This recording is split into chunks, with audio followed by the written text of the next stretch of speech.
ये बीजेपी की मानसिकता रही है, लोगों को धर्मों में बांट दो, लोगों को जातियों में बांट दो। एक मुस्लिम को अलग टारगेट कर दिया है भाजपा ने कि ये देशद्रोही हैं, ये है, इन्हीं शब्दों से का प्रयोग किया जाता है मुस्लिम समाज के लिए। जब इन्होंने इतने बड़े वादे किए कि 35 रुपए तेल मिलेगा, पेट्रोल मिलेगा, ये मिलेगा, लेकिन वो अपने किसी वादे पे उतर नहीं पाए हैं। गौतम बुद्ध नगर कि यहाँ पे जितना भी विकास हुआ है वो बहन जी के माध्यम से हुआ है, बाकी किसी पार्टी ने यहाँ कुछ मुड़ के नहीं देखा। इस सरकार से मुझे कोई फायदा हुआ नहीं। इस वजह से जितना भी जो मिला है, जो भी प्रॉफिट मिला है, वो अमीर लोगों के लिए मिलता है, वो गरीबों को नहीं पहुंचता है। जितनी भी सरकारें आई गई, किसी भी सरकार ने आज तक अपने भारत को, यानी हमारे भारत को, सुंदर भारत को तरक्की पे पहुंचाने का उद्देश्य नहीं लिया। लेकिन रैलियों में भीड़ जुटाई जा रही है और कोरोना का डर दिखा करके स्कूलों पर ताले लगा दिए गए हैं। जी, हम तो ये चाहें बीजेपी की सरकार न होवे और बाकी कोई सरकार आ जा।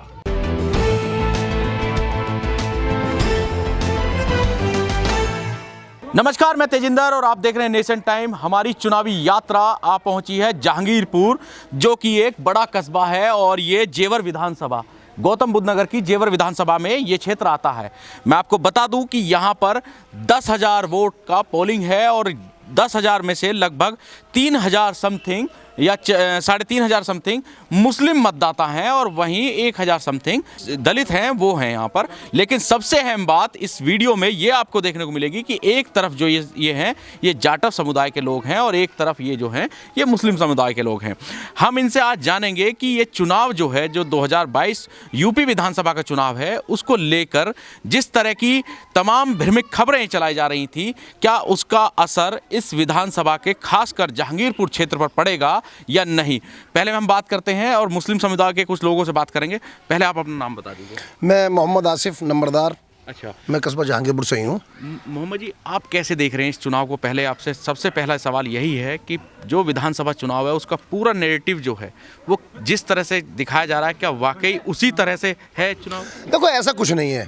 ये बीजेपी की मानसिकता रही है, लोगों को धर्मों में बांट दो, लोगों को जातियों में बांट दो, जबकि ऐसा कुछ नहीं है। 4 बार हमारी बहन मायावती प्रदेश की मुख्यमंत्री रही हैं, उन्होंने कभी जातिवाद की, कभी बिरादरीवाद की, कभी कोई बात नहीं की। उन्होंने सब समाज को साथ लेके, और आपने देखा होगा कि जितने बार भी मुख्यमंत्री बनी है उसमें ब्राह्मण समाज का भी, मुस्लिम समाज का भी, जाट समाज का भी, सारे समाजों को साथ लेके उन्होंने सरकार बनाई है और प्रदेश को ऐसा शासन दिया है कि अभी तक किसी ने भी इतना अच्छा शासन कोई नहीं दे पाया जितना अच्छा बहन मायावती दे पाई है। तो क्या ये बात मुस्लिम समुदाय समझ रहा है? देखो, मुस्लिम समुदाय को साफ दिख रहा है। मुस्लिम समुदाय ने जितना अत्याचार इन 7 सालों में झेला है, इतना कभी नहीं झेला होगा। एक मुस्लिम को अलग टारगेट कर दिया है भाजपा ने कि ये देशद्रोही हैं, ये है, इन्हीं शब्दों से का प्रयोग किया जाता है मुस्लिम समाज के लिए। इसलिए मुस्लिम समाज आज बिल्कुल चुप है और अपनी वोट को लेके, अपनी सपोर्ट को लेके पूरी तरह से बहन मायावती के साथ खड़ा है।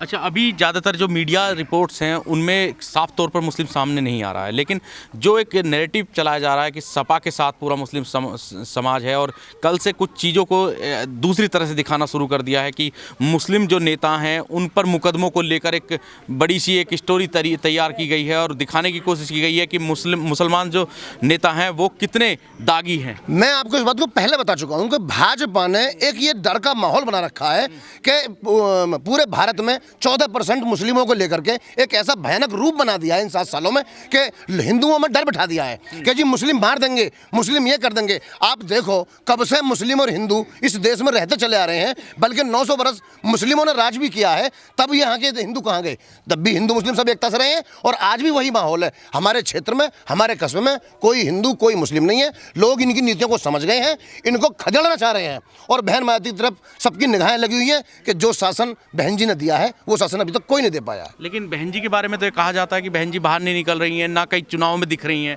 आपने मैं आपसे बार-बार बात कर रहा हूँ कि एक डर का माहौल भाजपा के नेताओं ने, हालांकि मैं ये नहीं कह रहा कि सभी में, लेकिन एक डर का माहौल ऐसा बना दिया है कि जगह जगह ईडी के छापे पड़ रहे हैं, इनकम टैक्स के छापे पड़ रहे हैं, लोगों पर फर्जी मुकदमे लगाए जा रहे हैं। और आपने सवाल किया था कि मुस्लिम पर मुकदमे किस पर नहीं है। अभी ये आपने देखा होगा कि भाजपा ने भी सार्वजनिक किए, उसमें पश्चिम उत्तर प्रदेश 37 विधायक जो है उनके वो दागी हैं और टारगेट मुस्लिमों को किया जा रहा है।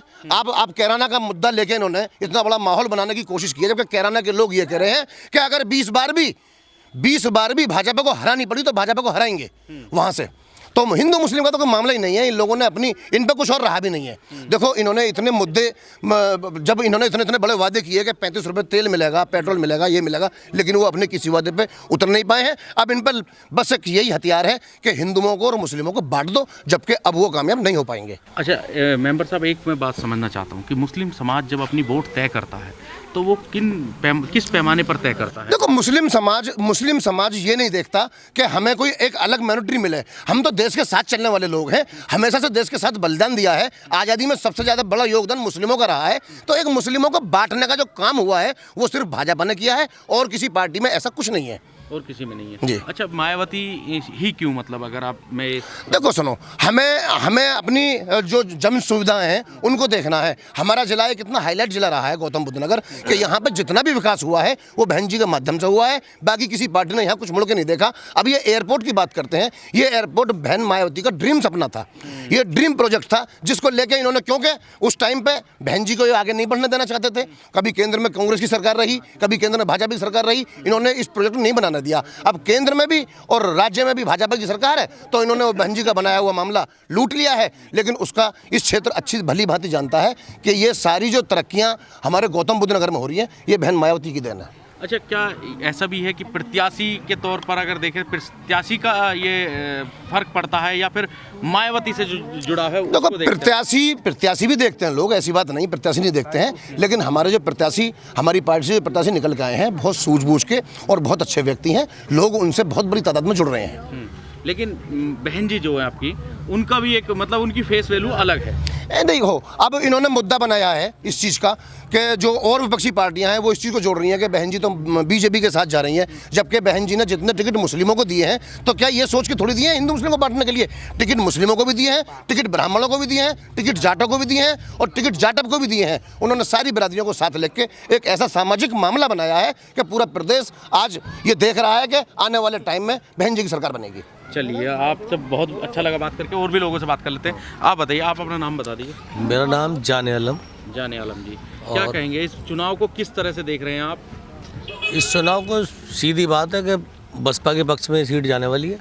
अच्छा। और इसमें सब लोग प्रत्याशी से जुड़ रहे हैं, और हम लोग भी मेहनत कर रहे हैं पूरी तरह से, और जितने भी हिंदू मुस्लिम सब लोग मिलके इस चुनाव में हिस्सा ले रहे हैं, और हम कार्यकर्ता हैं। आपने इस सीट की बात की, लेकिन यहाँ से एक बड़े धनबल मजबूत जो हैं वो गठबंधन के प्रत्याशी हैं, सपा और आरएलडी, उनका क्या अगर देखें तो उनका क्या वर्चस्व? उनका वर्चस्व भी अपनी जगह है, मगर जहाँ तक मेरी जो सोच है वो ये है कि बसपा के प्रत्याशी बहुत टक्कर ले रहे हैं और मैदान में है, अच्छी तरह मजबूती पे है, बहुत बड़ी तरह मजबूती पे। हाँ, पूरी तरह। आप क्या कहेंगे? लाखन बोलो। अच्छा, अभी यहाँ पर कुछ जाटव समाज के लोग भी हैं, उनसे भी हम बात कर लेते हैं।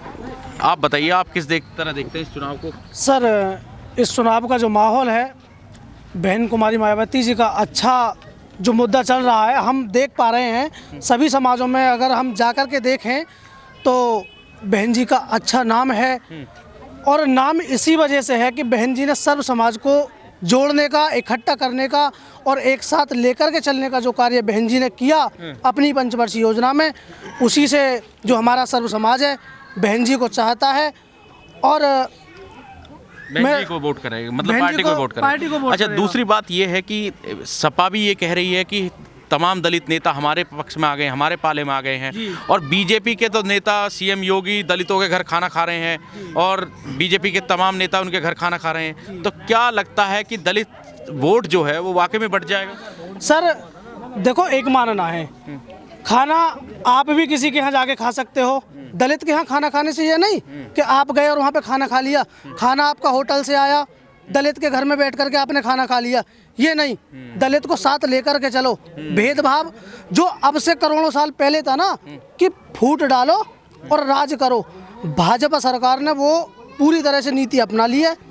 इनके बस की कोई बात नहीं। अब से 2019 को 14 फरवरी 2019 को अगर आप देखें तो पुलवामा हमले में हमारे 44 जवानों को इन्होंने ऐसे कत्ल करवा दिया, और उस पर कोई एक्शन ना लेते हुए, या तो इनको मान लो कि इनका कोई हाथ था उसमें, या फिर ये कुछ नहीं कर पाए, नामर्द बन करके बैठ गए, जो कि हमारे देश के 44 जवान शहीद होकर के रह गए। अगर ये बदला लेना चाहते तो ले सकते थे, वरना मतलब अब की बार झांसे में नहीं आएगा। और आप बताइए क्या कहेंगे, अब की बार जो चुनाव है वो मुद्दों पे हो रहा है या फिर हवाबाजी पर, जैसे पहले माहौल बना था उस तरह से योगी मोदी तमाम लहर चल रही थी? जी ये मेरी नज़र में तो ऐसा कुछ नहीं है, लेकिन मैं इतना कहना चाहूँगा कि इस सरकार में जो जितनी भी धांधलेबाजी चलती है, सबसे ज़्यादा इसमें धांधलेबाजी चलती है। जैसे कि मैं बताता हूँ, मैं ड्राइवर हूँ, सबसे ज़्यादा इनकी जो नॉलेज रही है, सबसे ज़्यादा ड्राइवर लोगों पे इतनी कड़ी रही है, सबसे ज़्यादा कि गाड़ी चलाना मुश्किल हो गया है। मतलब आप कैब ड्राइवर हैं? जी हाँ। अच्छा। और मेरा आज भी घर कच्चा है आज की डेट में इनकी सरकार में। मेरे जो बहन मायावती हैं, उनकी सरकार मेरे मम्मी पापा को मकान मिल गया था, लेकिन इस सरकार में मैंने कईयों से गुजारिश कर ली, जब से ये स्कीम चली तब से मैं भरता हुआ हूँ, लेकिन मेरा इसमें कुछ भी नहीं हुआ। इस सरकार से मुझे कोई फ़ायदा हुआ नहीं। इस वजह से जितना भी जो मिला है, जो भी प्रॉफिट मिला है, वो अमीर लोगों के लिए मिलता है, वो गरीबों को नहीं पहुंचता है।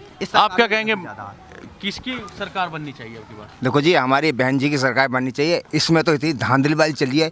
पहले सिलेंडर 400 रुपये का था, फ्री बांट कर अब 1000 रुपये कर दिया। उसमें भी कह दी कि तुम्हारे सब्सिडी में जाएंगे। अरे पहले ही तुम कम दो, तो गरीब आदमी क्यों भगा डोले चारों तरफ को? तो मेरी तो ये रही है, हम तो बहन जी के साथ हैं, बहन जी के साथ रहेंगे।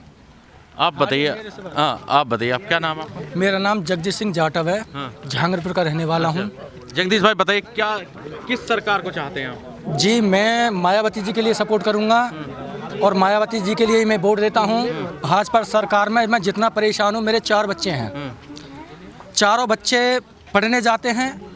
इस और सर लोग तो कह रहे हैं कि भाई अब योगी और सपा पे भी जाएगा, जाटव बटेगा। मतलब जाटव कहीं नहीं बटेगा, ना ही मुस्लिम समाज बटेगा। इस भाजपा को ऐसा मारेंगे लोग, क्योंकि भाजपा इतनी चोर सरकार है, इतनी खराब सरकार है, इससे ज़्यादा सरकार नहीं है। आज भी मेरा मकान इतना बुरा है, देखने वाले देखते हैं।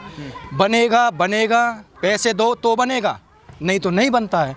और ये इतनी, आज भी सिलेंडर 910 रुपये का है। मजदूर आदमी हूँ, बेलदारी करता हूँ मैं, कहाँ से बच्चों को पढ़ाएं? महंगाई एक बहुत बड़ी वजह है। और सरकारों में तो बच्चों को मैं पढ़ाता था, इस सरकार में तो ऐसा है, बेटे बंद रहो घर में और पढ़ो। लोग आप अच्छे एजुकेटेड लग रहे हैं मुझे। कितनी क्वालिफिकेशन आपकी? जी मैं बिल्कुल गंवार आदमी हूँ। अभी तो आप कह रहे थे पढ़ाता हूँ बच्चों को। नहीं, मैं बच्चे मेरे पढ़ते हैं। ठीक है सर। तो ये योगी जी या मोदी जी विदेश जाते हैं, हमसे पूछते हैं कि आप कितना कमाते हो। कोई भी आता है, कितना कमाते हो? सर हम मजदूर आदमी हैं। विदेश जाते हैं ये लोग, हिसाब देते हैं अपना, कोई नहीं देता। क्या खाते हैं, क्या करते हैं, ये पता नहीं है। आते हैं यहाँ पर बस। आप क्या कहेंगे, अब की बार किसकी सरकार? देखो जी, क्या कहते हैं, ऊपर वाले जाने किसकी सरकार आवे। आपके मन में क्या, मतलब आपके मन में भी तो? हमारे मन में तो ये है बीजेपी आ जाए तो हारनी चाहिए। अच्छा, हाँ। क्यों मन ऊपर वाला बीजेपी बुला ले? पब्लिक खदेड़ा नहीं चाहिए, पब्लिक उसे मार के भगावे। अगर बीजेपी आती है? बीजेपी अरे अब क्या आएगी ना, हम कह रहे हैं आएगी नहीं। तो उसका लॉजिक भी तो बताओ ना। लॉजिक यही है, महंगाई सबसे ज्यादा है। पेट्रोल कहाँ पहुँच गया, सिलेंडर 1000 रुपये का हो गया। अब कहाँ से कहाँ, गरीब आदमी रोटी से परेशान है, काम धंधे से परेशान है, मजदूरी मिल नहीं रही। आपने कहा भगवान पे छोड़ दो, तो भगवान को तो सबसे ज्यादा वही पकड़े हुए हैं। अरे ऐसा तो कुछ नहीं है, ऐसा सब किसी की हर टाइम ना चलिए, किसी की इस टाइम तो भगवान भी नाराज चल रहे हैं उनसे। हाँ हाँ, आप बताइए, आप क्या कहेंगे? अब सरकार जो है वाकई में क्या मुद्दों की बात होगी अब की बार? जो मतदाता है वो मुद्दों पे वोट देगा। जैसा भी आप सर्वे कर रहे हैं, मैं उसके अनुसार बता दूं, मैं बहुजन समाज पार्टी के समाज से हूं, मास्टर संजय कुमार। समाज से मतलब या पार्टी से? यहाँ पार्टी से भी हूँ, जाटा समाज से हूँ। अच्छा, जाटा समाज से। और पार्टी से क्या है आप? पार्टी से मैं नगर अध्यक्ष रहा हूँ पूर्व यहाँ का। पहले ना, अब है, अब नहीं है? अब नहीं हूँ, लेकिन अभी मेरे साथ ही हैं। अच्छा। पूरी टीम एक साथ मजबूती से काम कर रहे हैं। और फिलहाल भी हम जैसे जो हमारे आसपास गांव जा रहे हैं, हम सभी गांव में जाते हैं।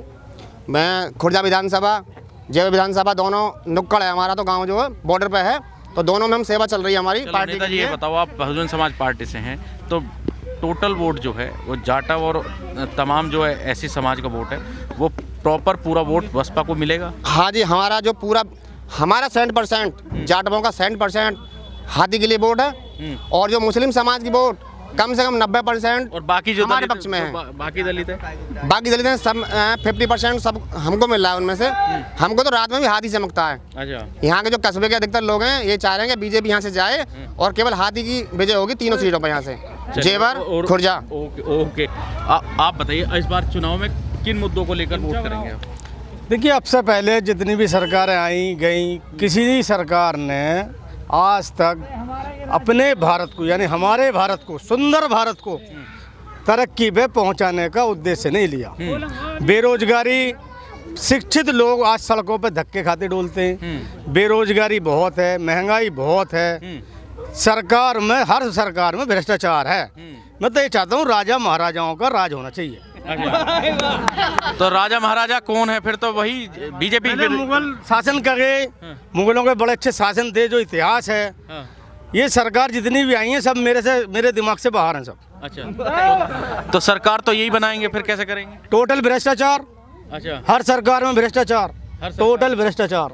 तो आपको कोई सरकार पसंद नहीं है? ये देश ही पसंद है बस मुझे, सरकार नहीं है ना कोई सरकार पसंद ना। तो किसकी सरकार बननी चाहिए? सरकार वो होनी चाहिए जो देश को तरक्की पे लाए। हाँ, लेकिन अभी तो कुछ लोग कह रहे थे कि अभी आपके यहाँ जो नंबरदार थे वो कह रहे थे कि अभी तो बसपा ने यहाँ बहुत इतना बसपा का अच्छा कार्य रहा, अपने कार्यकाल में, शासन काल में अच्छा कार्य रहा बसपा का। ऐसा नहीं है गरीबों का जिक्र आपने नहीं किया। नहीं, गरीबों के हित में रहा है, लेकिन भ्रष्टाचार बहुत है। भ्रष्टाचार था उसमें, भ्रष्टाचार सब में, लेकिन विकास तो हुआ। विकास कहाँ होता है? विकास होता है देश को उन्नति पे जो पहुंचाएगा, तरक्की पे जो पहुंचाएगा, वो हो गया विकास। अच्छा, हर आदमी खुशहाल रहना चाहिए। चलिए ठीक है, आप बताइए आप क्या चाहते हैं? आपकी बार किसकी सरकार, किन मुद्दों पर वोट करेंगे? देखिए, सरकार तो हम जब से देश आज़ाद हुआ है बदलते हुए दौर में देखते आ रहे हैं, हर पंचवर्षीय योजना में सरकार बदल रही हैं, लेकिन एजुकेशन, शिक्षा पर किसी सरकार ने आज तक काम नहीं किया है।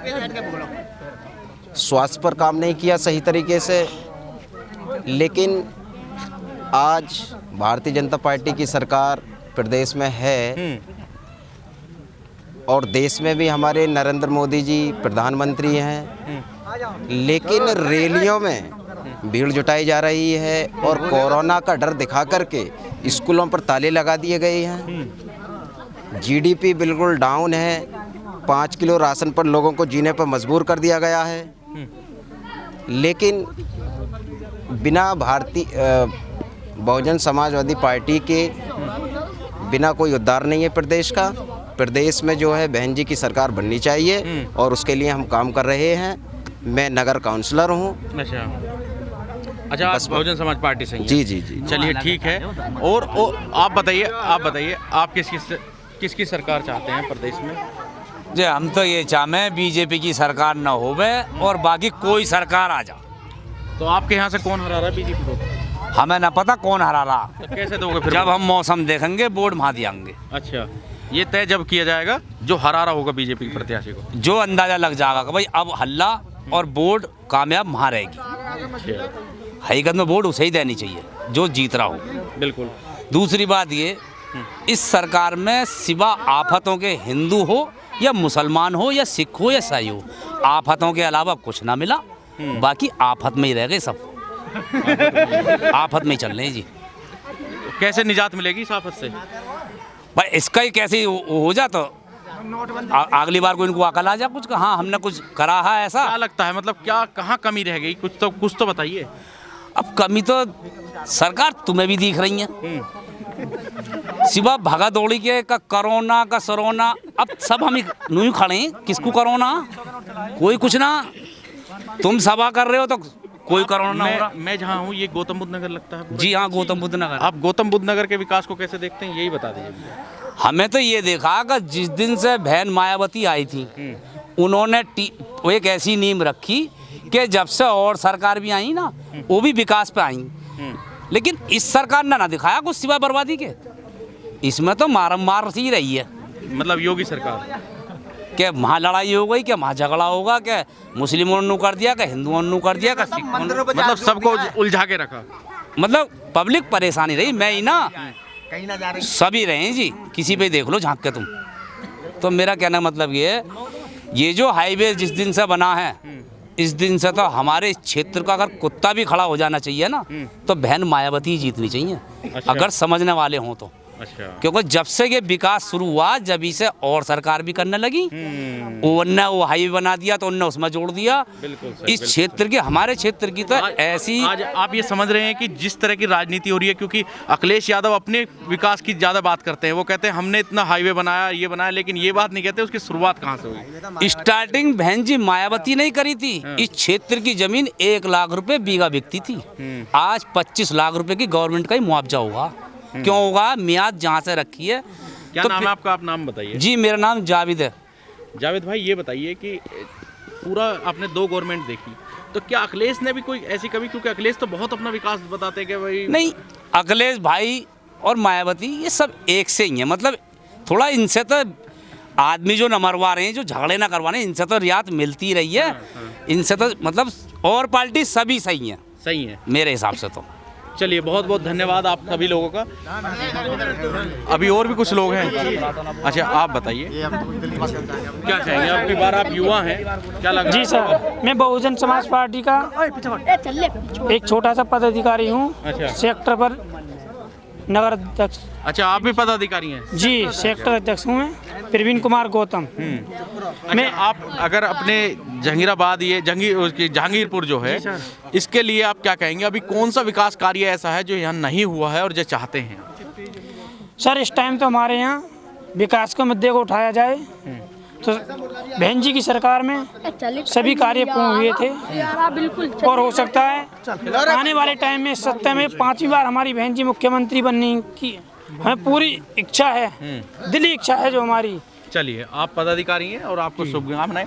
लेकिन यहाँ पर जो लोगों ने अपनी भावनाएं व्यक्त की, उनसे आप अंदाज़ा लगा सकते हैं कि लोग उस विकास को आज भी याद करते हैं जो 2007 से 2012 तक का कार्यकाल रहा, और मायावती के आज भी गुणगान करते हैं, और शायद इसी मुद्दे को लेकर वो वोट करने जाएंगे। गौतम बुद्ध नगर से तेजिंदर सिंह, नेशन टाइम।